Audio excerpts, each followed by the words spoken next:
ওরা যখন নির্বাচন আসে তখন মাথায় টুপি পরে, ওরা যখন নির্বাচন আসে তখন হাজির মাল গলায় ঝুলোয়, ওরা যখন নির্বাচন আসে তখন জুব্বা পরে।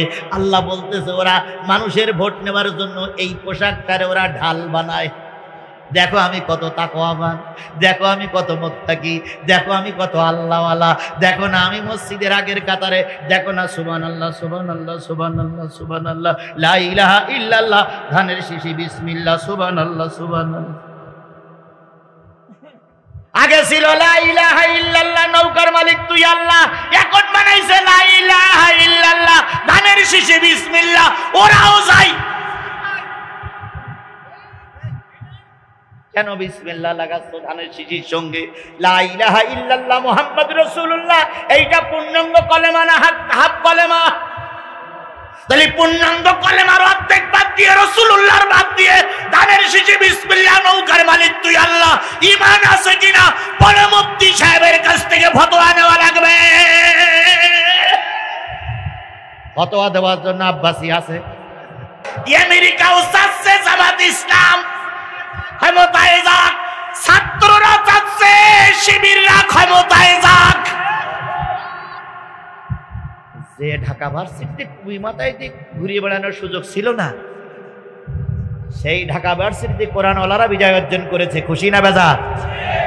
জাহাঙ্গীরনগর বিশ্ববিদ্যালয় একটা ছেলের নামাজ পড়ার অবস্থান দেখার পরে তাকে সারা রাত পিটাইছিল।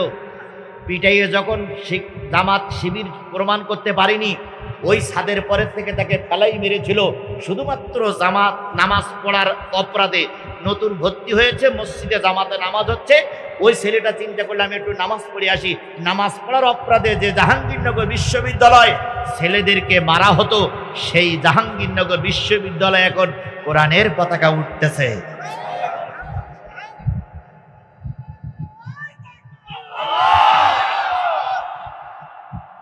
চট্টগ্রাম বিশ্ববিদ্যালয়, রাজশাহী বিশ্ববিদ্যালয়ের প্রশংসা আমি করব না। কেন করব না? জন্মলগ্ন থেকেই ওরা ইসলামের পক্ষে। কিন্তু জাহাঙ্গীরনগর আর ঢাকা বিশ্ববিদ্যালয় কখনো আমরা কল্পনা করতে পারিনি যে ওখানে কোনোদিন ইসলামের পতাকা উড্ডীন হবে। সেখানে ইসলামের পতাকা উড্ডীন হয়েছে, সুবহানাল্লাহ বলেন। জাহাঙ্গীরনগর বিশ্ববিদ্যালয় আমাদের দেশের এক দলের এক সন্ন্যাসী 100 ধর্ষণে সেঞ্চুরি করেছিল। কথা বলেন ঠিক না বেঠিক? সেই জাহাঙ্গীরনগর বিশ্ববিদ্যালয়ের মেয়েরা বলতেছে আমাদের এই বিশ্ববিদ্যালয়ে নারীরা শিবিরের কাছে নিরাপদ। এই সুবহানাল্লাহ জোরে বলবেন না? তাহলে আমার সোনার মানিকিরা যদি এই পরিবেশ তৈরি করতে পারে, আমরা বুড়ো মানুষ, আমরা মুরব্বী মানুষ, আমরা এই সমাজ পরিবর্তন করতে পারবো না। তার জ্বলন্ত প্রমাণ জামাত আর বিএনপি 17 বছর আন্দোলন করে কোনো পরিবর্তন আনতে পারেনি। জামাতের নেতারা রাগ করেন আর যাই করেন, 17 বছর শুধু আমরা কি বলে দৌড়দৌড়ি করেছি আর রাস্তা খুঁড়েছি, কাজের কাজ কিছু হয়নি। গুলি হয়েছে, দুটো সেন্টে পড়েছে, কথা কি ঠিক না বেঠিক? ঘরে এসে শুয়েছি, কোনো কাজ হয়নি, তা পুলিশ ধরে নিয়ে গেছে। ছাত্ররা যেদিন থেকে রাস্তায় নামলো ওই দিনই পরিবর্তন এসেছে। কথা বলেন ঠিক না বেঠিক? সুতরাং এই যুবকেরা পারে এই সমাজ পরিবর্তন করতে। ও তেলকুচির যুবকেরা, আমরা তোমাদের দিকে তাকাই আছি, তোমরা আমার কলিজার টুকরা। আগামী নির্বাচনে তোমরা অগ্রণী ভূমিকা পালন করবে কোরআন প্রতিষ্ঠার জন্য। কোন কোন যুবক রাজি আছো? 2 হাত উঁচু করে দেখায় দাও। আগামীতে কোরআন প্রতিষ্ঠার জন্য চ্যানেলটি সাবস্ক্রাইব করে আমাদের সঙ্গেই থাকুন। বলছিলাম, যে কথা বলছিলাম, তারা কাফেরদের ভালো বলার মুসলমানদের ভালো বলে না। কি কায়দায় বলতেছে, কি কায়দায় বলতেছে, জামাত ইসলামের লোক যদি মসজিদে ইমামতি করে তাহলে মসজিদ থেকে বের করে দাও, বের করে দিলে ইমাম কৃষ্ণবাবু ছাড়া পাবা না। তারপরে গতকালকের আগের দিন দেখেছেন বাংলাদেশ ইসলামী ছাত্র শিবির যারা 5 ওয়াক্ত নামাজ পড়ে তাদের পুরস্কৃত করছিল। আমাদের দেশের একদল মানুষ তাদেরকে মসজিদ থেকে মেরে বের করে দিয়েছে। নামাজি লোককে মসজিদ থেকে বের করে দিয়েছো, কাজটা ভালো করুনি। কথা বলেন, কাজটা কি ভালো করেছে? আরো জোরে বলেন, কাজটা ভালো করেছে। তারপরে বলতেছে যে মহিলারা বৈঠক করতে যাবে, মহিলাদের বেঁধে রাখবেন। মহিলারা বৈঠক করতে না পারে, ও আমার ভাই, আপনি এসেছেন কোরআন শোনার জন্য, এখানে মহিলারা পর্দা ছাড়া আসতে পারবে না। মহিলারা পর্দার ভিতরে শুনতেছে, আর আগামীকাল মহিলাদের বৈঠক হবে, নারীদের ফতোয়া নারীরা দেবে। এই ফতোয়ার থেকে যারা বিরত রাখতেছেন জেনে রাখেন, ওরাও আবু জেহেলের উত্তরসূরি। মা বোনেরা কি মহিলা বৈঠকে যে ন্যান্ত হয়ে নাচে? মা বোনেরা মহিলা বৈঠকে যায় কি বেপর্দায় না পর্দায়? মা বোনেরা মহিলা বৈঠক করে কোনো স্বামীর সঙ্গে দুর্ব্যবহার করেছে? তাহলে কেন ভালো কাজে মহিলারা যাবে না? মহিলাদের কি ধর্ম চর্চা করার অধিকার নাই? তাই যদি থাকে, আপনারা যারা ফতোয়া দিয়ে কিংবা ভয় দেখায় মহিলাদের এর থেকে বিরত রাখতেছেন, কবরে চলুন, আপনিও যাবেন কবরে, আমিও যাব কবরে। সেদিন আল্লাহ রসুলের সামনে দেখা হবে, সেদিন একে অপরের সঙ্গে মোকাবেলা হবে।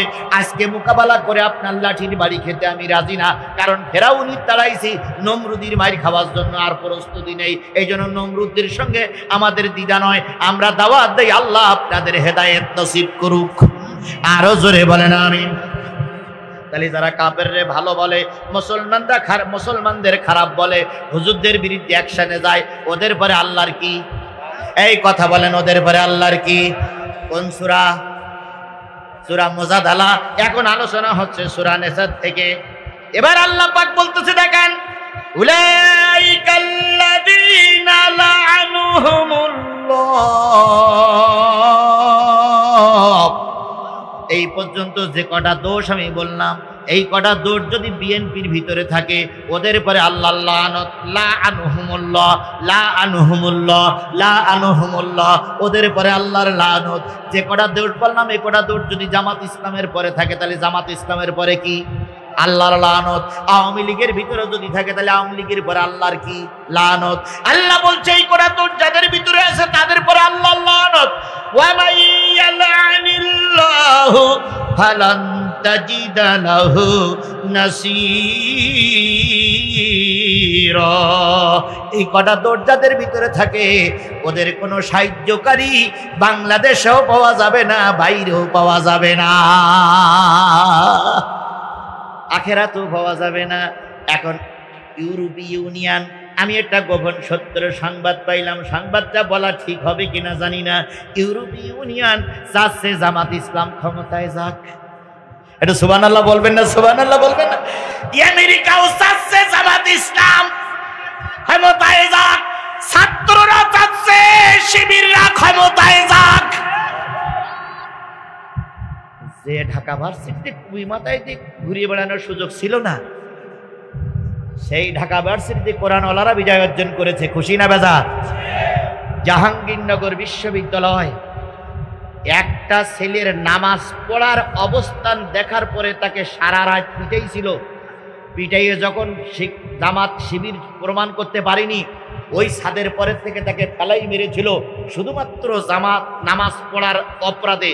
নতুন ভর্তি হয়েছে, মসজিদে জামাতে নামাজ হচ্ছে, ওই ছেলেটা চিন্তা করলে আমি একটু নামাজ পড়ে আসি। নামাজ পড়ার অপরাধে যে জাহাঙ্গীরনগর বিশ্ববিদ্যালয় ছেলেদেরকে মারা হতো, সেই জাহাঙ্গীরনগর বিশ্ববিদ্যালয় এখন কোরআনের পতাকা উঠতেছে।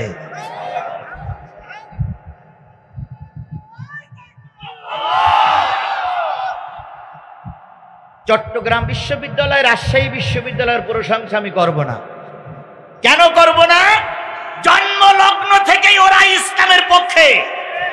কিন্তু জাহাঙ্গীরনগর আর ঢাকা বিশ্ববিদ্যালয় কখনো আমরা কল্পনা করতে পারিনি যে ওখানে কোনোদিন ইসলামের পতাকা উড্ডীন হবে। সেখানে ইসলামের পতাকা উড্ডীন হয়েছে। সুবহানাল্লাহ বলেন।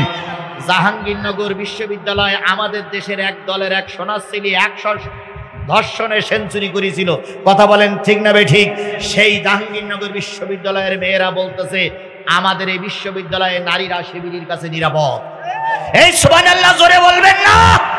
তাহলে আমার সোনার মানিকেরা যদি এই পরিবেশ তৈরি করতে পারে, আমরা বুড়ো মানুষ, আমরা মুরব্বী মানুষ, আমরা এই সমাজ পরিবর্তন করতে পারবো না। তার জ্বলন্ত প্রমাণ জামাত আর বিএনপি 17 বছর আন্দোলন করে কোনো পরিবর্তন আনতে পারেনি।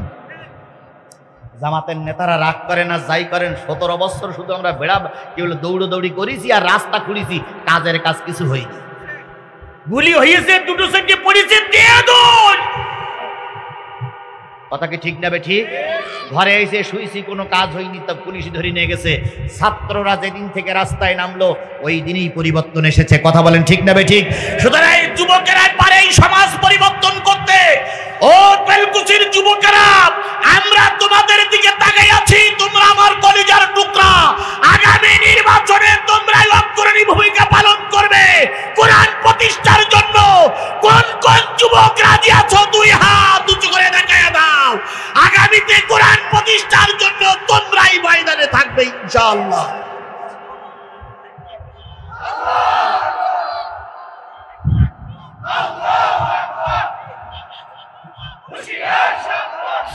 আল্লাহ আমাদের কবুল করুক, আল্লাহ আমাদের কবুল করুক, আল্লাহ আমাদের কবুল করুক। ও ভাই, এই দুইজন ভাই বসে হয়ে গেছে।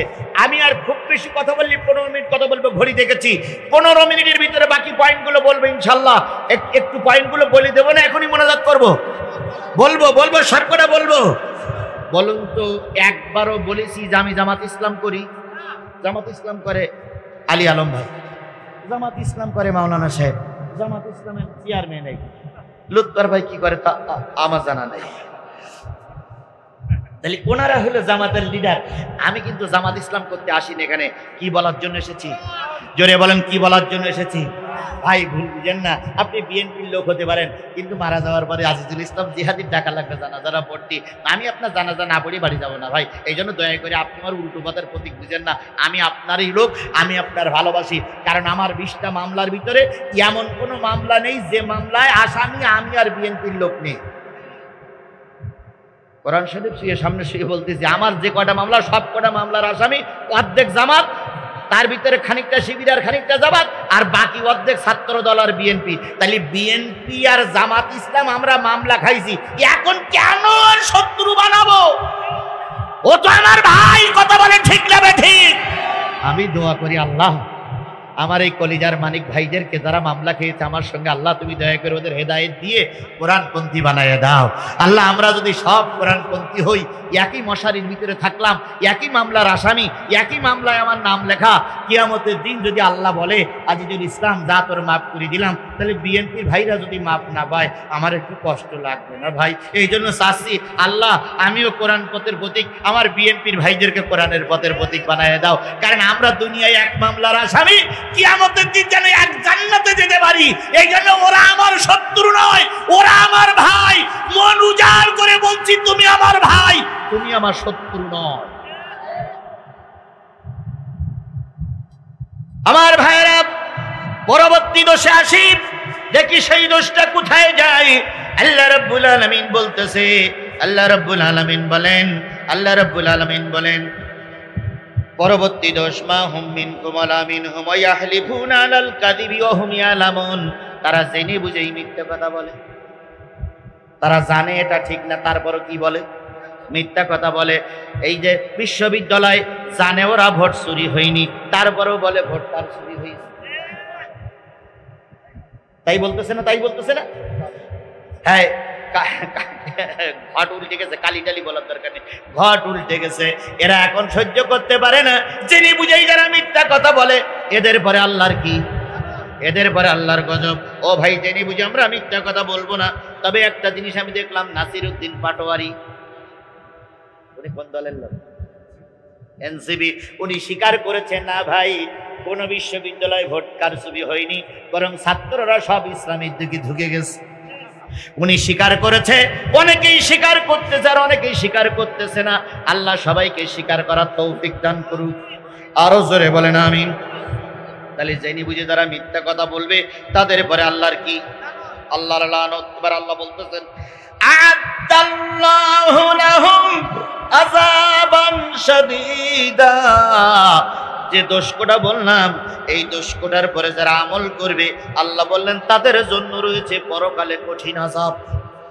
কে বলছে? আযাবান শাদীদা। কেন? ইন্নাহুম সাআ মা কানু ইয়ামালুন।